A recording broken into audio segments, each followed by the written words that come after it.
Chinese friend, welcome to Mont Saint-Anne. Beautiful day today. I'm here with Ho. We're gonna have a great week. There's 30 centimeters of snow on the forecast for tomorrow, and today is epic. So enjoy.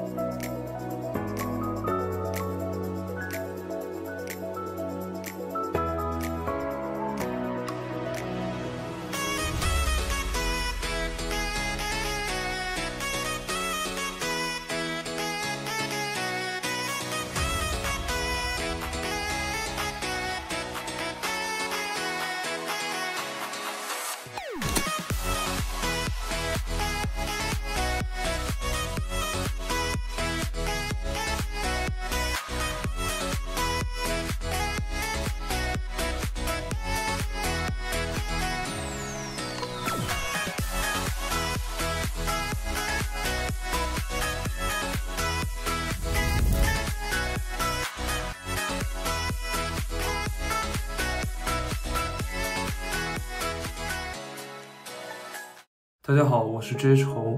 今年3月，我又来到了加拿大魁北克的 MSA 滑雪场，跟 JF 滑了1周的雪。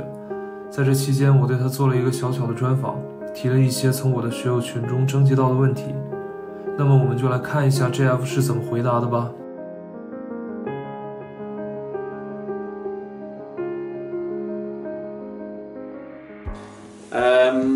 Off snow season, for example, I'm going to finish skiing end of April. So in May, I'm going to get, I'm going to hike the mountain a lot just to build back an aerobic base. So a lot of hiking in the mountain. I'm going to start running again, behind my place where I stay, there's some tracks in the bush. So I go for a run with my neighbor's dog. So I really enjoy that by the river, super nice. And I start windsurfing again in May, water skiing. So that's a lot. It's good for balance. It's not specific to skiing, but it's really good for balance. I spend a lot of hours windsurfing, so this is really, it's the fun part. And water skiing also. I mountain bike also. So once I've done that for a month, just to build back the aerobic part of my training, then I go more specific in June and July to get ready for New Zealand. I'll be in New Zealand late July, so then I start to do more skiing specific stuff. So agility ladders, a lot of jumping side to side, footwork stuff. I do a core routine every day. This is all year round, always the same core routine for my back. It's specific to me. Because I lost my spleen, I need to do specific exercises to make sure that I still have mobility in my pelvis and strengthen my core and my back muscles. And I'm going to do some intervals. Like once I've done the first 4 weeks of basic training, then I start to do intervals. So if I go up the mountain, I'm going to run up 30 seconds, walk 30 seconds, run 30 seconds. And I do this 5 times, 3 sets. So I do stuff like this. I'll do the same on the bike. When I see a hill, I'm going to sprint and really try to develop power going up the hill. So those are training I'm doing. And I'm doing some plyometric stuff. If I go in the stairs, behind my place there's 300 stairs. So I go up, I run up the stairs. I jump like 2 stairs at a time, 1 foot at a time, 2 foot at a time. Go down and jump and control the landing. So I'm trying to do a lot of my training outside using my body weight. I'm not doing weightlifting, and I just want to make sure that I keep it fun, and I like to be outside. So this is basically what I'm doing.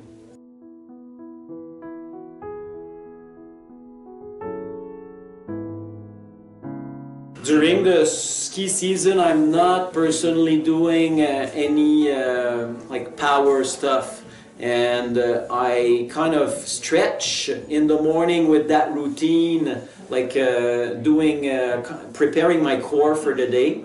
And at the end of the day, I'll try to get a massage if it hurts somewhere, but I'm not gonna do any, I don't want to over push the legs in training and then feel tired on skis. So during the ski season, just a little bit of core to maintain, and that's it. I don't do any more than that during the ski year.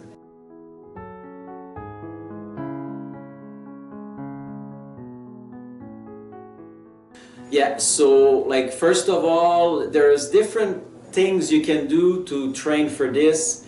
First of all, if you have a look at skiers on YouTube, for example, you just if you look on the YouTube, there's videos by Yas Kawasaki. He films some skiers getting ready for level 3, level 4 on his website on YouTube, and then you have a look at those skiers and having a look at each skier.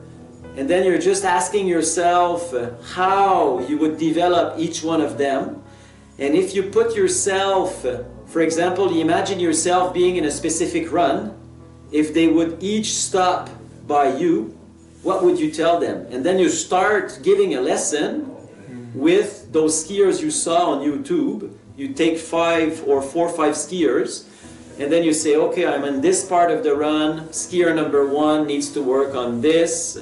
I will give him this skiing objective to play with. I will give him this technical reference to play with. I will explain a little bit the cause and effect of what he's doing.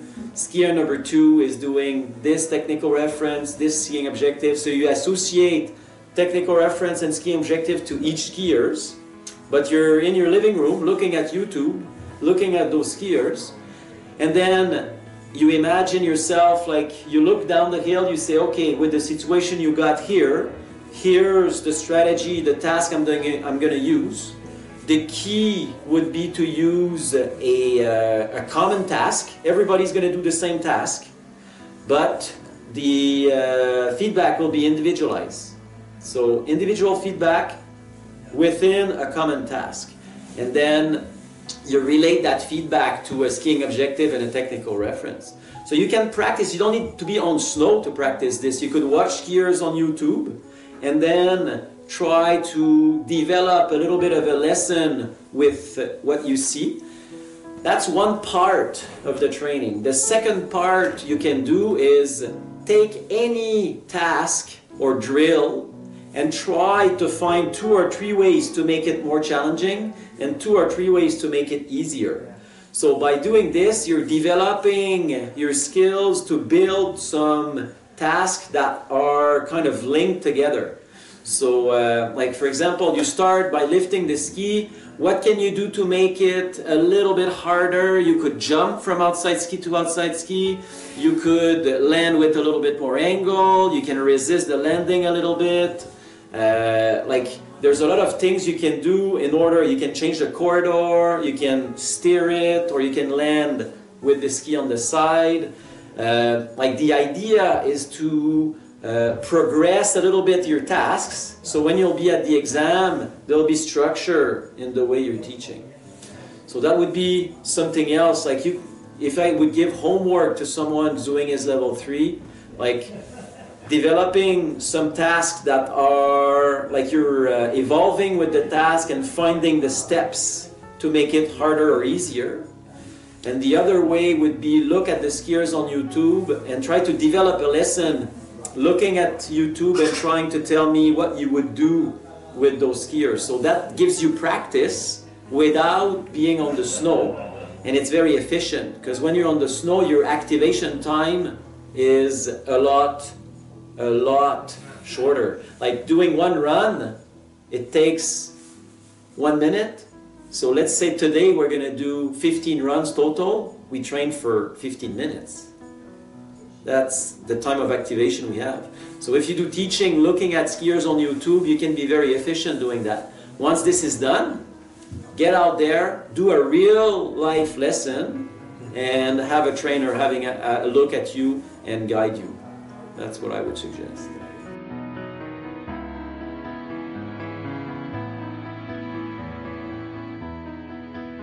I'm really impressed by how these guys are skiing. Like they're skiing extremely fast, and there's athletes over there. It's incredible. I think Japan are pushing the sport.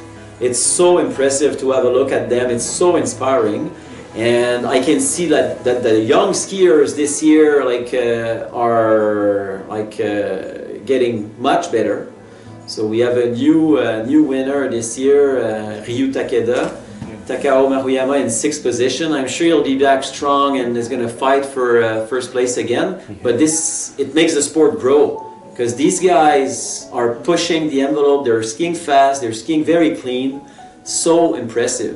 Like the comments I had from friends who are watching those competitions, those guys are ripping. So I'm so impressed, and honestly, I'm inspired and trying to catch up because these guys, in my opinion, are on the top of their game. They're amazing. So this is great for the sport.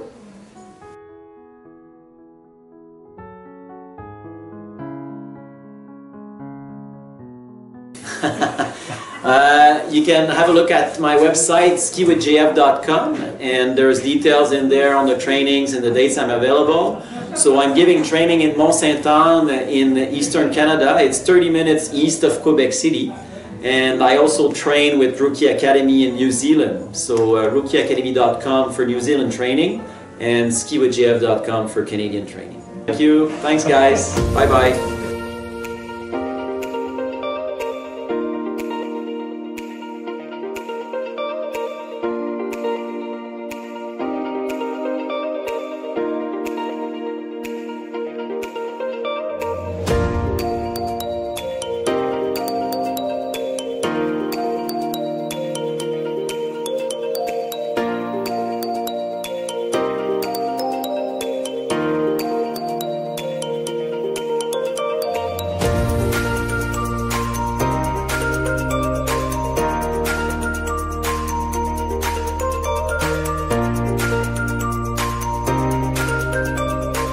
Hi, Jeff. Ho, how are you?